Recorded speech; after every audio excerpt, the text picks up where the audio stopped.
तो आला. आम्ही डोंबिवली स्टेशनच्या बाहेर एका उडुपीच्या हॉटेलमध्ये बसलो आणि त्यांनी माझ्यासमोर स्क्रिप्ट ठेवली, CD दिली. मला म्हणलं मी अडकलेलो आहे आणि मला ह्याच्यातनं तुम्ही सोडवा. मी ब्रह्मांड नायक श्री स्वामी समर्थ हे महानाट्य करतो. म्हणलं अरे वेडा का काय तू, हे एवढं मोठं कॅरेक्टर करायचंय आणि आता तू स्क्रिप्ट देतोयस आणि माझ्या हातात तिकीट ठेवतोय आणि मला सांगतो परवा बुलढाण्याला शिवाय. बापरे. मी लिटरली स्क्रिप्ट घेतली, पहाटे 3-3:30 वाजेपर्यंत मुवमेंट्स बघितल्या CD लावून आणि दुसऱ्या दिवशी सकाळी मी दादरला मधल्या ब्रिजवरनं माझ्या कामासाठी दादरला येत होतो. डोंबिवलीतली एक मैत्रीण भेटली मला. म्हटलं अगं इथं कुठे काय करते, तर मला म्हणेल मी लोअर परळला स्वामी भक्त आहेत, बरेचसे लोक ओळखत असतील, विजयजी म्हणून आहेत, लोअर परळ स्टेशनच्या बाजूला राहतात, तर त्यांच्याकडे मी चालली आज, स्वामी जयंती आहे म्हणून.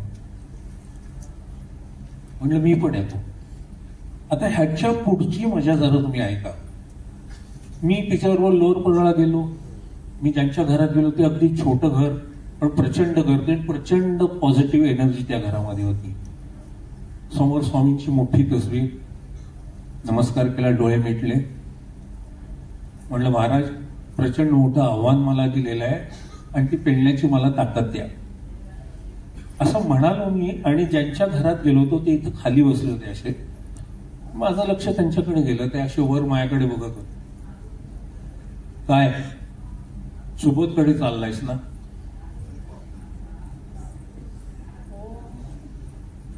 I was shocked. मला कळलंच नाही की मला हा प्रश्न हे कसे विचारू शकतात. आता मी तुमच्या घरात आलेलो आहे, एक मिनिट झाला नाहीये, मी नमस्कार केला, मी तुमच्याकडे बघतो, तुम्ही मला विचारता डायरेक्ट सुबोधकडे चालला असता.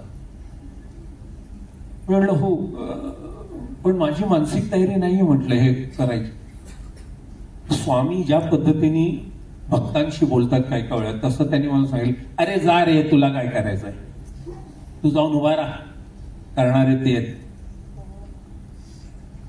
आणि लिटरली सांगतो तुम्हाला, मी बुलढाण्याला पोहोचलो, सकाळी पोहोचलो, दुपारी एक रिहर्सल मिळेल मला बाकीचे को आर्टिस्ट म्हणाले की आम्ही सांभाळून घेतो.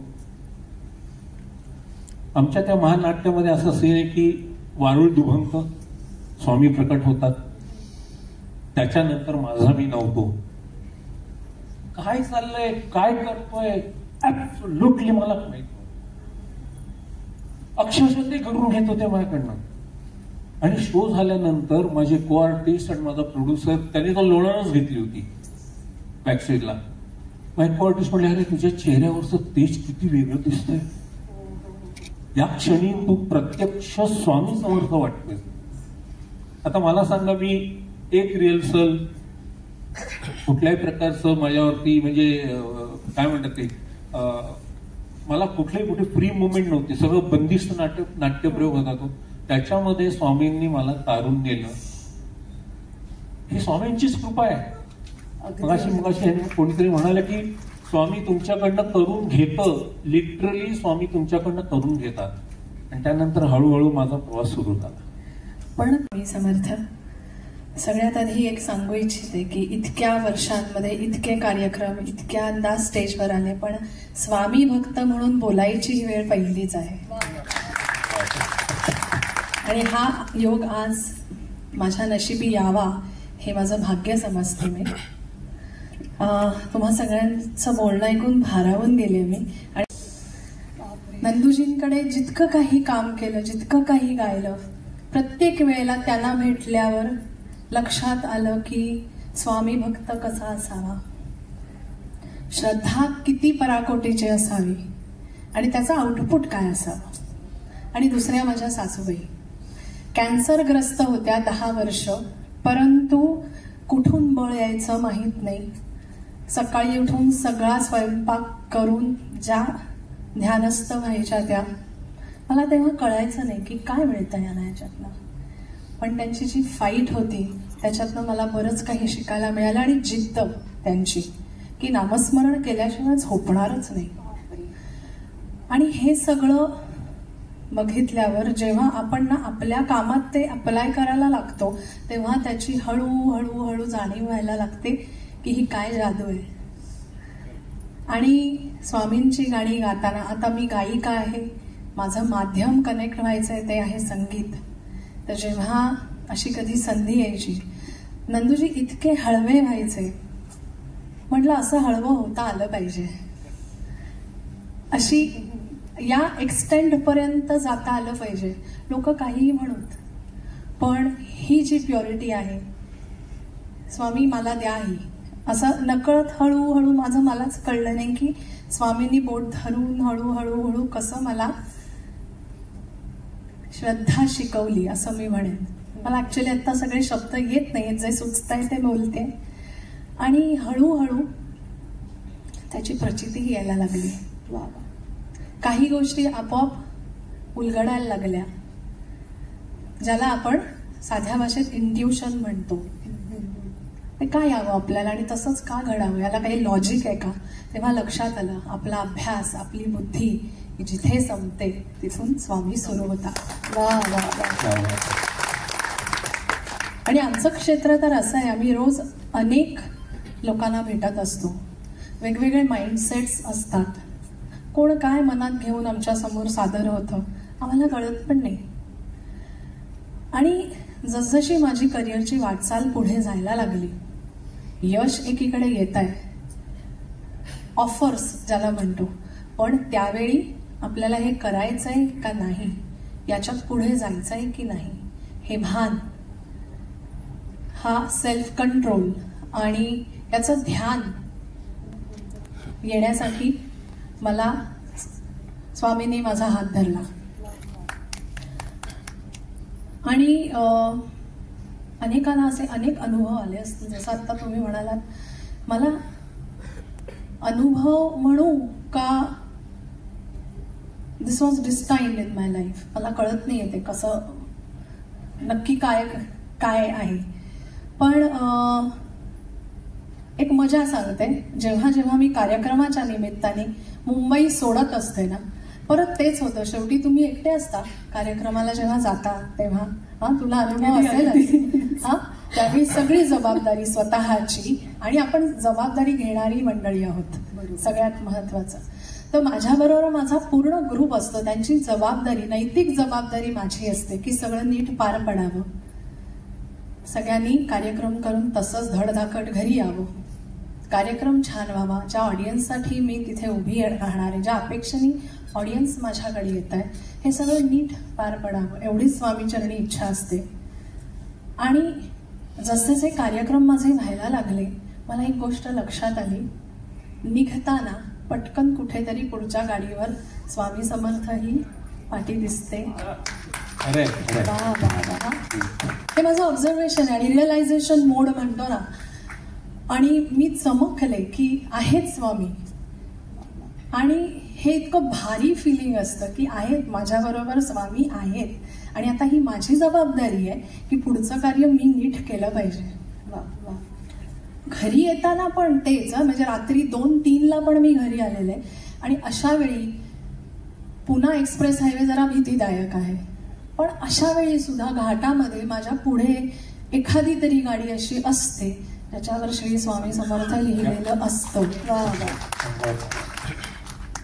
आणि हे म्हणजे आज मला मी हे बोलते, हे सांगते, इतके दिवस मी कधी फार काही कोणाला सांगितलं नव्हतं, पण हा अनुभव आहे, त्याच्यात कुठलाही प्रमोशन आणि पब्लिसिटी नाही, पण आपण सगळेच इथे आज त्या इमोशनने, ज्या विश्वासाने आलोय, म्हणून मी हे व्यक्त होते. अनुभव सांगितलाच पाहिजे. 25 एप्रिल 2011, 10 एप्रिल 2010ला, म्हणजे आजच्या दिवशी 2010ला आय लॉस्ट माय फादर.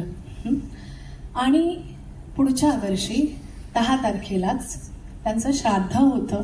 आणि ऑब्व्हियसली आय वॉज मिसिंग. मला कळत नव्हतं की माझे इमोशन्स नक्की काय आहेत, आत्ता मला काय वाटतंय. आणि त्याच दिवशी माझा प्रेग्नन्सीचा रिपोर्ट यावा, and my pregnancy was positive. I was so happy की स्वामींनी मला कळत नव्हतं की माझा रस्ता पुढचा कसा असणार आहे. आणि त्याच वेळी स्वामींनी मला दाखवलं की ही पुढची जबाबदारी तुझी ही. आणि 25 एप्रिल 2011ला पुण्याच्या मठात माझा ऑलरेडी कार्यक्रम ठरलेला, मला त्यांनी बोलवलेलं. आता प्रेग्नन्सी म्हणजे पॉझिटिव्ह आहे आणि मग आता साधारण 1-1.5 महिना आपण थोडे रिस्की समजतो दिवस. म्हटलं काही नाही, जायचं, प्रश्नच नाही, म्हणजे त्याच्यात किंतु परंतु नव्हताच. 25 तारखेला हट्टाने मी निघाले. मला अजूनही म्हणजे मी तिकडची त्या गाडीमध्ये बसलेली अजून तशीच्या तशी आठवते. मला ना पहिल्या प्रथम इच्छा झाली की मला शिरा खायचा आहे. हां, म्हणतात तसं फॉर द फर्स्ट टाइम मला डोहाळे काय असतं त्याचं फिलिंग आलं.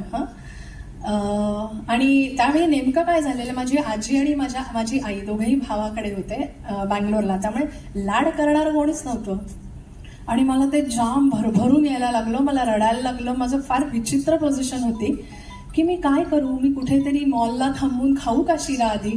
पण म्हटलं नको, उशीर होत आहे. म्हटलं पिल्लू थांबा, म्हटलं आपण खाऊया शिरा, कदाचित आज रात्री खाऊ किंवा उद्या खाऊ, पण आता आपण आधी पटकन कार्यक्रम करायला जाऊया. आणि जसजशी मी जात होते ना तिथे माझी इच्छा ती खायची प्रबळ होत होती. मला तो घमघमीत वास यायला लागलेला. आणि इकडच्या आया असतील त्या सगळ्या रिलेट करतील. तर म्हटलं नथिंग डुईंग, आपण आधी पुण्यात शिरल्यावरही मठ इतका आतमध्ये आहे की तिथे पोचायलाही मला वेळ लागला. And I was very tired actually. म्हटलं काही नाही, पहिले ठरलेली कमिटमेंट पूर्ण करायची, मग नंतर आपण पिल्लूला म्हटलं आपण नंतर शिऱ्याची पार्टी करूया. हां, तर गेले. गुरुजींनी मला बसवलं. त्यांचा आधीचा कार्यक्रम चालू होता. त्याला माझी टीम सगळी ऑलरेडी तिकडे आलेली. आणि तरी माझ्या लक्ष डोक्यात ना वाटी होती भरलेली शिऱ्याची. मस्त बैदाणे आणि साजूक तुपातला शिरा मला दिसत होता. म्हटलं ओके, काम डाऊन, आपण आधी काम करूया. आता पुढच्या 5 मिनिटात काय झालं, मी बसलेले तिथे आणि कार्यक्रम आधीचा संपायला आलेला, सगळं झालं. एक गुरुजी पळत पळत माझ्याकडे आले. मला मी निघायच्याच तयारी, जस्ट मी अशी उठातच होते की चला आता आपण स्टेजवर जाऊन आपली तयारी करूया. थांबा थांबा थांबा थांबा थांबा थांबा, जाऊ नका जाऊ नका. म्हटलं आता काय झालं, थांबा प्रसाद देतो, प्रसाद खाल्ल्याशिवाय जाऊ नका. ओके ठीक आहे म्हटलं, जशी आज्ञा. आणि चांदीच्या मोठ्या बोलमध्ये साजूक तुपातला शिरा, काय नव्हतं त्या शिऱ्यात, सगळे आशीर्वाद होते. आणि मी आला आत्ताही अंगावर काटा येतं की माझ्यासाठी तो क्षण इतका महत्वाचा होता की स्वामी तुम्ही आहात.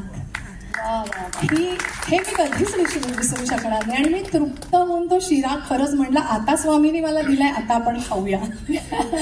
मी भरपूर तो शिरा खाल्ला, एक प्रसाद, आशीर्वाद म्हणून. आणि अर्थात माझ्या पिल्लूनी मागितलेलं पहिली गोष्ट होती ती तर त्याला दिलीच पाहिजे.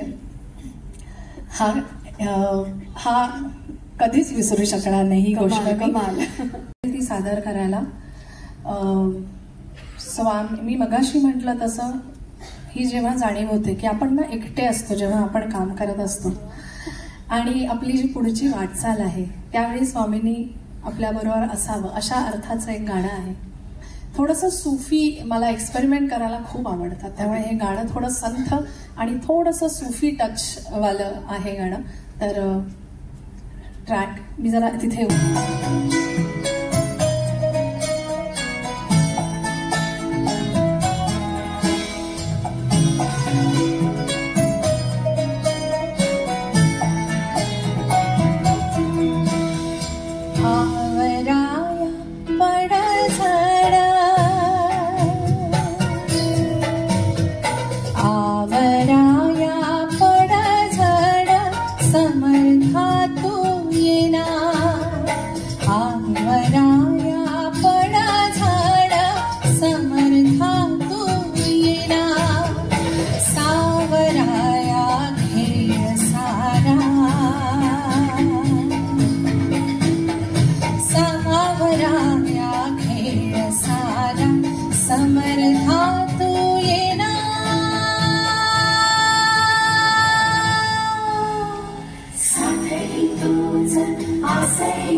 आवराया पड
आपल्यासोबत आहेत वैशाली सामंत मॅडम, नमस्कार.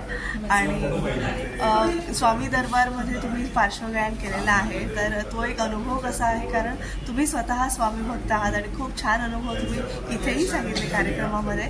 तर थोडे या कार्यक्रमाच्या अनुषंगाने थोडेसे अनुभव ऐकायला आवडेल. मला फार आनंद आहे की आज स्वामी दरबार या कार्यक्रमामध्ये पार्टिसिपेट केलं.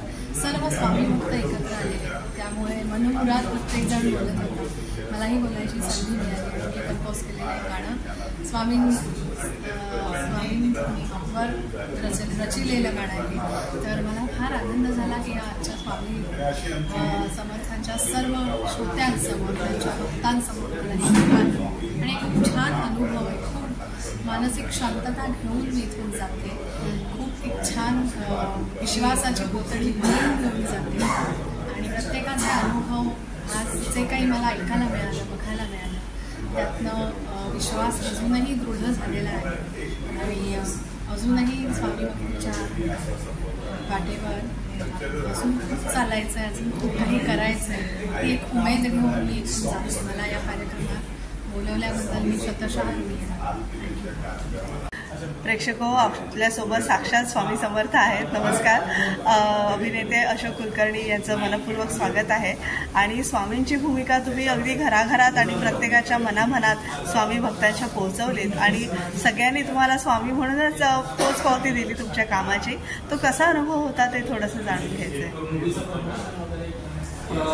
मी ॲक्च्युली ना ब्रह्मांडनायक श्री स्वामी समर्थ ही मोठं महानाट्य ते करतो आणि त्याच्या अनुषंगाने मी जी मालिका केली जयशंकर जी योगेश आहे, तर त्या मालिकेचे दिग्दर्शक माझे मित्र होते आणि इंडस्ट्रीमध्ये साधारणतः एक 90% लोकांना माहिती होती की स्वामी समर्थ अशोक कुलकर्णी. त्यामुळे ब्रह्मांडनायक हा माझ्या आयुष्यातला एक टर्निंग पॉईंट आहे, जो मी म्हणजे आवश्यक मला सांगेन की मी इंडस्ट्रीत निगेटिव्ह कॅरेक्टर करणारा माणूस जेव्हा माझ्या नशिबी ही भूमिका आली आणि त्यानंतर ज्या पद्धतीने माझ्याकडनं स्वामींनी करून घेतली, हा माझ्यासाठी एक वरदच आहे. आणि आज मी स्वामीमय आहे आणि आयुष्य तसंच आता साई दरबार हा कार्यक्रम नवीन प्रेक्षकांच्या भेटीला आलेला आहे, तर आशीर्वाद म्हणून त्याला तुम्ही काय मार्गदर्शन कराल? आशीर्वाद देणारं खरं म्हणजे मी नेहमी स्वामींना एक सांगतो, म्हणजे स्वामींना विनंती करतो, स्वामी मी अशा कार्यक्रमात जेव्हा जेव्हा जाईन तेव्हा तुमचे विचार, तुमचे बोल असतील, मी मधला दुआ आहे. मी तेवढा मोठा नाही की मी तुमच्याबद्दल किंवा तुमच्या व्यतिरिक्त मी काही बोलू. तर मी या कार्यक्रमाला असं सांगेन की स्वामींचा हा जो दरबार आहे हा असाच फुलत व्हावा. हे जे सेवक आहेत ते खूप छान पद्धतीने एकंदरीत कार्य करतात आणि हे जे नवीन स्वामी तुम्ही बघाल ते स्वामी अत्यंत एनर्जीचे स्वामी आहेत आणि एक सुंदर असं वातावरण निर्मिती करतात. तेव्हा या संपूर्ण टीमला माझी शुभेच्छा तर आहेतच. आणि त्याचबरोबर मी असं सांगेन की तुमच्यावरती स्वामींचा वरदहस्त आहे म्हणून तुमच्या खूप खूप आभार. धन्यवाद. श्री स्वामी. नमस्कार प्रेक्षको, आपल्यासोबत आहेत नाना बेदक. त्यांना देवाचे सोनार म्हणून ओळखलं जातं. नाना, मनपूर्वक स्वागत आहे. नाना, स्वामींचं तुमच्या आयुष्यातील स्थान आम्हा सगळ्यांना जाणून घ्यायचंय. थोडंसं त्यांची भक्ती आणि कसं तुमचं सगळं जडणघडण झाली त्याविषयी थोडंसं सांगा. स्वामींच्या म्हणजे जे काय त्यांची भक्ती किंवा त्यांचं स्थान हे शब्दात म्हणता येणार नाही. कारण आज स्वामींनी आपल्याकडनं किंवा त्यांच्या आशीर्वादाने मी आज खूप स्वामींची भक्ती माझ्या कामातून केली आहे. आज अक्कलकोटीतील वटवृक्ष देवस्थान त्यांचं जो 140 वर्षांनी नूतनीकरण झालं, त्याचं संपूर्ण चांदीचं गाभाऱ्याचं काम, सोन्याची त्यांची पादुका पेटी आणि संपूर्ण 140 वर्षांचं हे संपूर्ण नूतनीकरण स्वामींच्या इच्छेने आपल्या हातनं झालं आहे.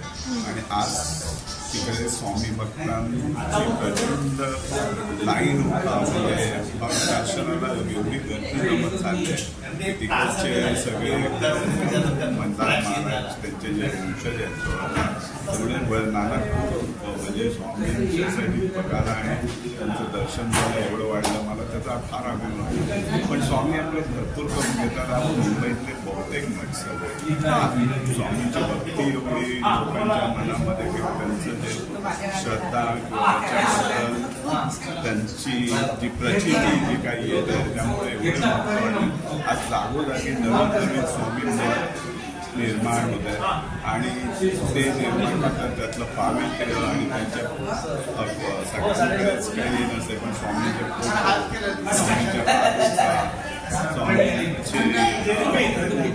हे सगळं आपल्याकडनं निर्माण होतं आणि सर्व स्वामी भक्तांना ते आवडते. तशी स्वामीने आपल्याकडे सेवा करून घ्यावी ही इच्छा आहे. बाकी तुमच्या जे भक्त आहेत त्यांच्यावर प्रचंड प्रयत्न पण आम्ही काय करतोय स्वामी जे त्या मनातलं जे असेल किंवा स्वामी जे करून घेतात ते आम्ही पुरी करायची आमचं हे असतं आणि ते आवडतं. असंच आमचा आज सवय आहे. तुम्ही जेव्हा स्वामींचे दागिने घडवता म्हणजे आभूषणं घडवता तेव्हा प्रत्येक भक्ताच्या मनात त्याचं असं एक मूर्ती असते किंवा ते अलंकार असतात. तर तुम्ही जेव्हा मूर्ती घडवता तेव्हा म्हणजे अलंकार घडवता तेव्हा तुमचा काय भाव असतो? स्वामींचं जेव्हा दागिने बनवणं कारण दागिने बनवणं हे वेगळी संकल्पना आहे. पण देवाचे दागिने बनवणं ह्याचं खूपच म्हणजे अभ्यास किंवा असं काय नाही करावं लागतं. आज स्वामींचं जे रूप द्यायचं किंवा स्वामींचा जो वटवृक्षामध्ये मुकुट आहे तो लाखो करोडो भक्त बघत असतात.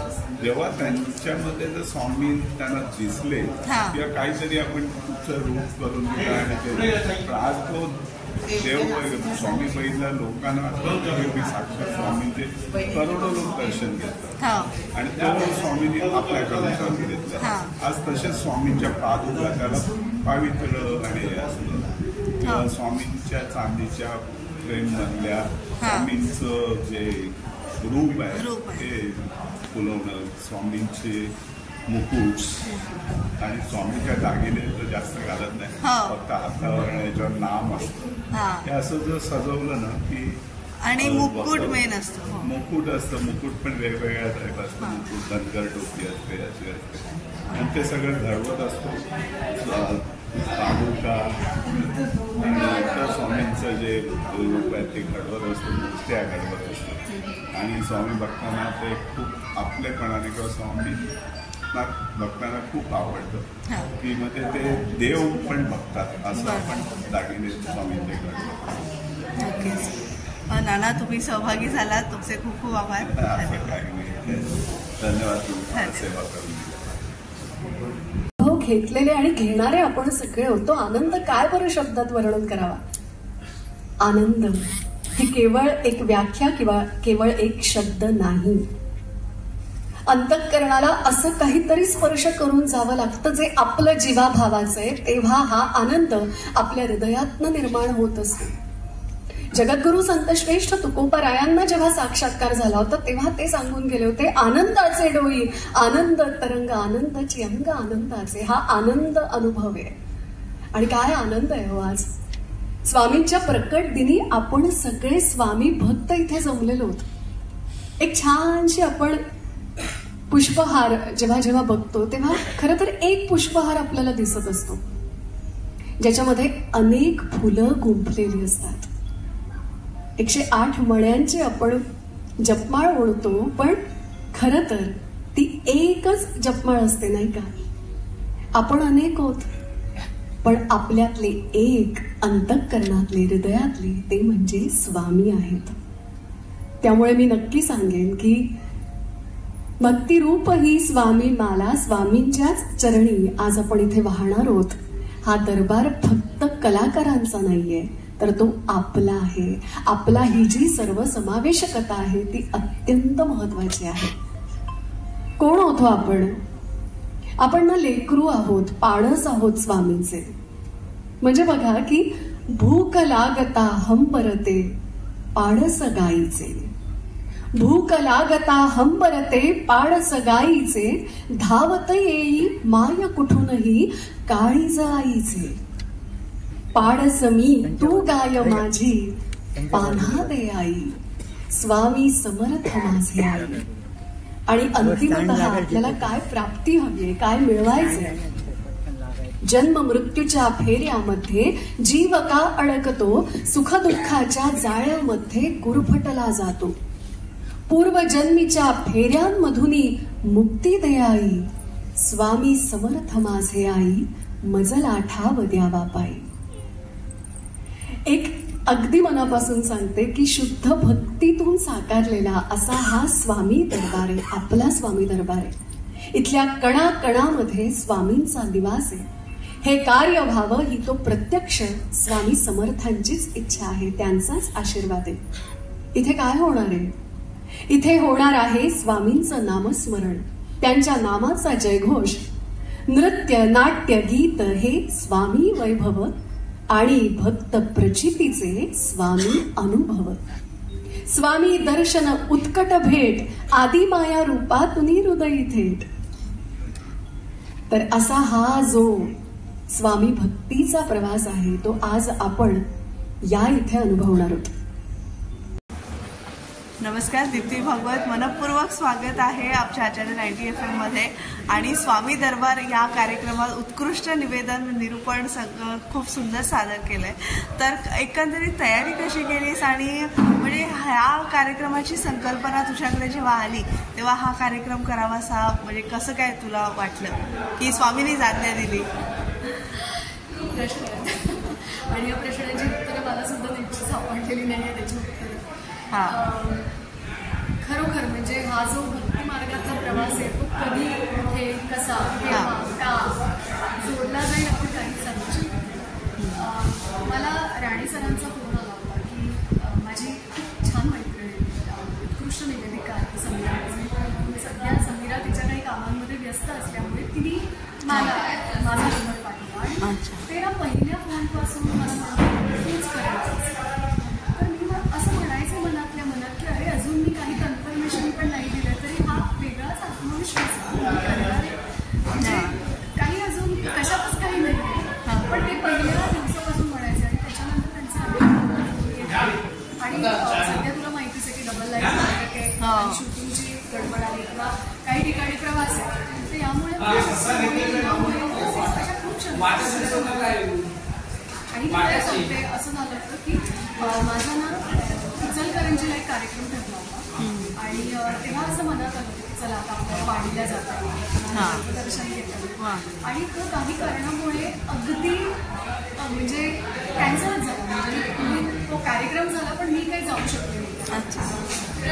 आणि असं मनात आहे सेवा राहिली आपली, जाऊन दर्शन झालं तर मला असं वाटतं की माझं दर्शन कुठे तुम्हाला शब्दसेवा पाहिजे.